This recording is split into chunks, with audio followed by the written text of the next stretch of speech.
Papa, il fait quoi, docteur Peinture, là? Ah oui, mais c'est pas ce que tu crois. Un aérosol, ça se secoue bien. Il y a des petites billes, c'est pour remuer la peinture. C'est pas fait pour... Oui, mais en fait, pourquoi t'es venu, toi? Laisse-moi deviner. Ah, l'enduit. Tu viens apprendre à faire de l'enduit. Je te comprends, tu ne l'as jamais fait et tu as peur. Tu as peur... de la réaction chimique qui n'existe pas, ou qui existerait peut-être, enfin bref, qui n'existe pas. Bref, tu n'as jamais vu comment on faisait de l'enduit en poudre, et tu as peur en général, parce que tu préfères acheter des fûts hors de prix, prêts à l'emploi, pour pas avoir à te faire chier à les faire. Bah, je vais te faire voir en quelques minutes comment on fait. Déjà, on va faire un petit point, un petit topo, n'est-ce pas, sur les deux façons, on va dire les deux types d'enduits les plus importants que l'on peut rencontrer en tant que peintre. Il existe, et ça c'est selon la marque, des reboucheurs et des finitions. Le reboucheur c'est fait pour reboucher des trous assez importants. Et finition, on va l'utiliser parce que c'est un grain, c'est une poudre très très fine, tellement fine, l'utiliser pour avoir un aspect des plus tendus. Le finition, donc ça va supprimer toutes les imperfections d'un support. Bleu, finition, rouge, rebouchage. Le rouge ou le bleu, ce sont des couleurs que la plupart des fabricants se sont accordés à utiliser pour représenter les enduits de rebouchage et les enduits de finition. Ils sont tous blancs, ne va pas croire qu'ils sont bleus ou rouges à la fin au séchage, non, ils sont tous blancs. Il existe notamment, merci Michel, un reboucheur qui fait finition, c'est ce type de produit, violet et rouge. Non, ça c'est pas vrai, c'est juste la marque qui fait violet et rouge, ça n'a rien à voir. Ça, c'est ce que tu peux trouver dans ma boutique, c'est un mélange de plâtre et d'enduit, ça permet de reboucher des profondeurs assez importantes, quasiment tout ce que tu veux en plusieurs passes si jamais, et ça fait office de finition parce que dedans il y a un petit peu d'enduit de finition. Il est riche en fibres, ça permet également de réparer les fissures sur des subjectiles en plâtre. C'est tout, ok? Bon bref, ça tu le trouves dans ma boutique, le reste tu peux le trouver un peu n'importe où.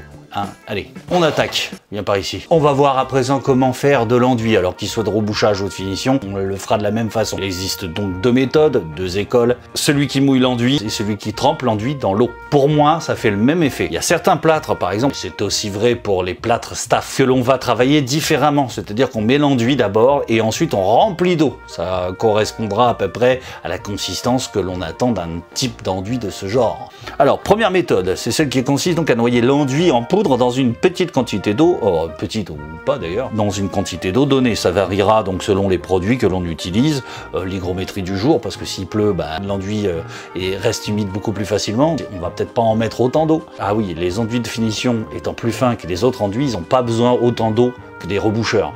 Un reboucheur, on attend de lui une bonne consistance, donc on va chercher une pâte assez épaisse. La finition, non, on attend quelque chose de soigné, de fin, de léger, de facile à étaler. Plus c'est épais, moins c'est facile à étaler. Donc les enduits de finition étant plus fins, ils n'ont pas besoin d'autant d'eau au gramme d'enduit que les enduits plus lourds et riches, comme les enduits de rebouchage ou les enduits fibrés. Prenons l'exemple d'un enduit de rebouchage fibré. Je mets une quantité raisonnable d'eau. C'est le premier conseil quand tu sais pas ce que tu vas consommer sur tes murs.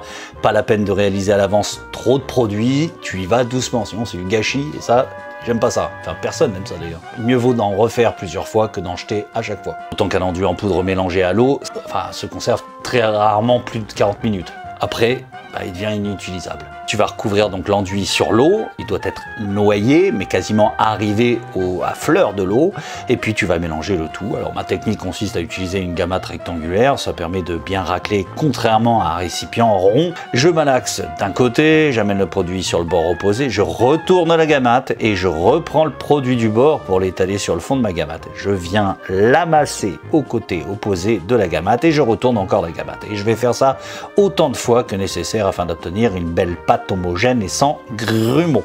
Là, on me demande toujours, mais combien d'eau, bordel? Et combien de poudre? Bah tu le vois.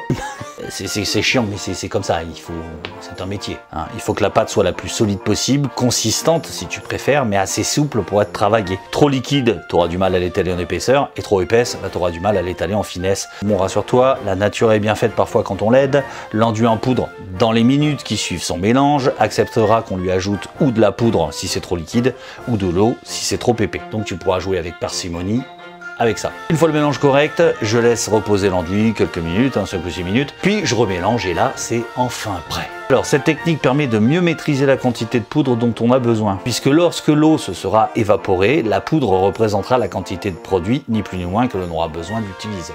Et si tu as quelques trous, une toute petite pincée suffira. Alors j'utiliserai d'ailleurs une éponge pour mouiller cet enduit, parce que si je vais avec une bouteille, il y a quand même des chances que je noie le mélange. Ensuite, le mélange se réalise de la même façon que la méthode précédente. On mélange, on met le mélange sur le bord opposé, on retourne la gamate, on reprend le mélange, on mélange, on met sur le bord opposé, etc. Une fois l'enduit fait, on peut ajouter un peu d'eau ou un peu de poudre si nécessaire. Voilà, t'as vu que c'était pas si compliqué que ça. Voilà, vidéo terminée, je sais que tu es triste. Cache-moi cette larme que je ne saurais voir. Tu vas voir de plus près? Ah oui, c'est une vraie larme. Ah mais tu fais pas semblant quand tu pleures, toi. C'est qui a lâché un ouf, là? Allez, j'ai trop parlé, je vais aller manger une soupe à la fenouil, vu que j'ai plus le droit au pastis. Et à bientôt pour de prochaines aventures. Ciao, ciao. Une pâte parfaite, c'est une pâte molle et pas dure. C'est compliqué à dire, une pâte. En fait, démerde-toi. En fait, j'ai envie de te dire démerde-toi, je sais pas pourquoi je fais une vidéo. Ah oui, pour gagner des sous. Arrête, parce que là, c'est moi qui peux commencer à pleurer. Allez, j'ai trop parlé, je vais aller manger une cerise. Papa, il fait quoi, Docteur Peinture, là? Si tu es arrivé jusqu'à ce message, c'est qu'il t'arrive de regarder à fond les vidéos. Ça me fait quelque chose. Jadis, tu étais un simple petit painter. Et grâce à mes nombreux tutos, tu es enfin arrivé au sommet de la chaîne alimentaire. Toutefois, tu peux pousser ta curiosité à regarder les 2 vidéos que je te propose là. Et n'oublie pas le petit pouce bleu juste en dessous. C'est mignon. Tu es mon seul espoir.